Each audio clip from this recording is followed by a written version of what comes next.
Season 6 of The Crown has been out for a little while now, and there's definitely been some controversy around the episode that I'm going to be talking about.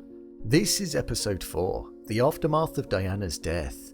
The main thing that it feels like the mainstream media took away from this episode was the fact that Diana was brought back as a ghost, and they're pushing that headline in order to drive clicks and stir up controversy. But in reality, she wasn't. And underneath the falsely framed divisive narrative actually lies a beautiful episode that depicted heartbreak, mourning, storytelling, and performances that transcended the screen. And I thought it was worth talking about exactly that. So let's get into it. Here is why the aftermath of Diana's death was so moving in The Crown Season 6. Just to let you know, this video will contain spoilers. The appearance of Diana. I thought I'd address this first as it was the main talking point after the episode. I actually found the appearance of Diana to be one of the largest reasons as to why this episode was so moving. First of all, she didn't appear as a ghost, she appeared as a vision inside of the mind of the characters, and then the conversations that took place was each of them expressing outwardly towards her how they felt at the time of her death and what they would have liked her to have been thinking about them before she died. It wasn't an appearance of a ghost and her visiting each of them. That wouldn't sit with the style of The Crown. But nevertheless, let me get into why this particular creative choice was perfect for the episode. Up until that point in the episode where Diana appeared, we'd seen the face of the characters and how they were feeling in terms of an outwards projection about Diana's death without truly knowing what was going on inside of their minds. We'd witnessed Charles, Williams, and Harry breaking down, which were all fantastic performances that pulled on the heartstrings. But when Diana sat down with Charles on the plane, it slowed the pace of the episode down for a brief moment, and we got to take a look inside of Charles's mind. Up until that point, there was almost a panicked pacing that was present throughout the runtime, almost replicating what it's like when somebody does die. Things to do and things to sort out, and also the clouded mind that's present due to wanting to be able to mourn, but knowing that things need to be done. One of only a few times that we saw the pacing slow right down was when Charles was sitting on the plane on his own, where the space around him was metaphorical of his mind at that moment, and then we saw him think of Diana. The conversation that developed where she thanked him for being the way that he was in the hospital where he quite literally broke down was something which was powerful to hear.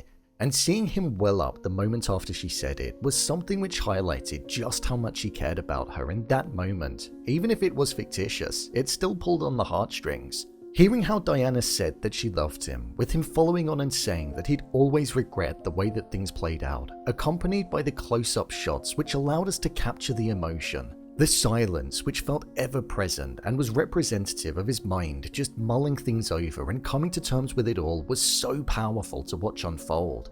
And this couldn't have been carried out unless Diana was actually present on the plane with him. This was the most amicable conversation that we'd heard them have in a while. And with the somber music kicking in and her disappearing at the end, the space that was initially there whilst on the plane which represented his mind, now represented loneliness in that moment and his time to grieve. I would also say the same for the way that Diana appeared in front of the Queen. Within the context of the show, the Queen and Diana were never really on good terms, and we saw that when Diana appeared in front of Elizabeth at the end of the episode, Elizabeth had the same thought process going through her mind, and how Diana had succeeded in turning the public against her and dividing the public's view of the royal family, and also that with her dying it meant that she'd won. However, as the conversation went on, we saw that the Queen realised that she needed to adopt some of what Diana had when it came to the likability and the human connection that she had in order to not only show the people what it meant to be British, but to get out there and be British. Something which spurred her on to write the letter for Diana and also give the speech on television. The framing of this scene supports even more the fact that Diana wasn't a ghost and she was just a visual representation of a thought process that was taking place. She's positioned behind the Queen and out of focus, something which I think worked really well. The use of Diana was crucial to this episode in getting across the level of mourning that individuals were in, and also to make it work from a creative point of view, in being able to draw on the audience's heartstrings even more. The performances. The performances in this episode were some of the best that I've seen from this batch of cast members in the show. I've given my thoughts on Charles in the previous section, but there were 4 scenes in particular which stood out for me.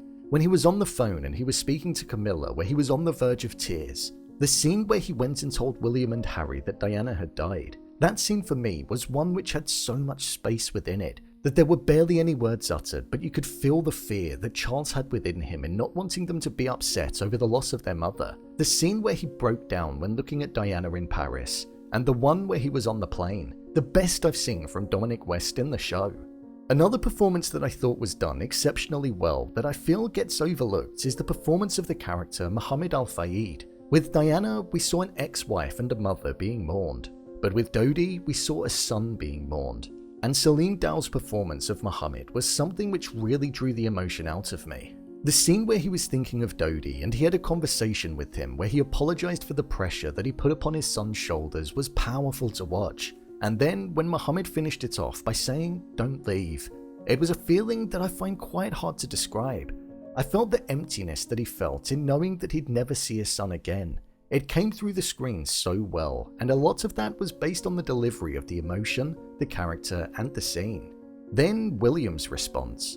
This was one that I feel really captured the mood and tone. We didn't see much of William in this season of the show, but I feel in this instance we saw a boy that wanted to mourn his mother, but he felt like the duty that was put upon his shoulders was taking priority, hence the fact that he took himself off on a walk and was in complete silence, allowing himself to truly come to terms with the events that had happened, throwing a bit of chaos back into the mix with the disruption that was caused again. The performances were so intimate, personal, and emotional in this final episode, and I thought that they were done exceptionally well. The pacing of the episode. The final thing that I feel made this episode so moving was the pacing of it. It really captured the rhythm and tone of what it's like to lose somebody. The somber grey darkness that was present, the unexpected call during the night, the haunting togetherness that death can often bring, and the change in rhythm, from chaotic to nothing at all. From the moment that this episode opened, it knew what it was trying to achieve with the way that the story was told, and the almost real-life mirroring of what it could be like. The change in pace and rhythm was something which as a viewer made it feel all the more real, and you rode the wave of grief that the characters were going through.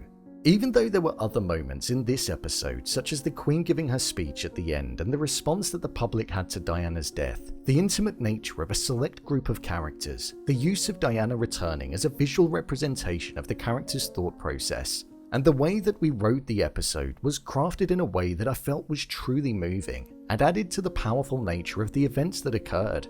I know some of it may be fictitious, maybe even a lot of it, but even in terms of the show, it was emotional for sure.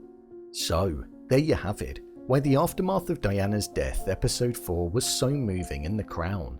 If you want to see a full breakdown of season 6 part 1 along with Diana's death in the show versus real life events, then click on the card in the top corner, or alternatively you can head over to my channel where you'll find the videos too. And finally, if you'd like to see what I rate the latest movies that don't quite make the cut to getting a dedicated video, then head over to my Letterboxd profile. It's where I rate the latest releases in real time. Did you think this episode was powerful and moving? Leave a comment down below, and don't forget to subscribe. I'll see you next time.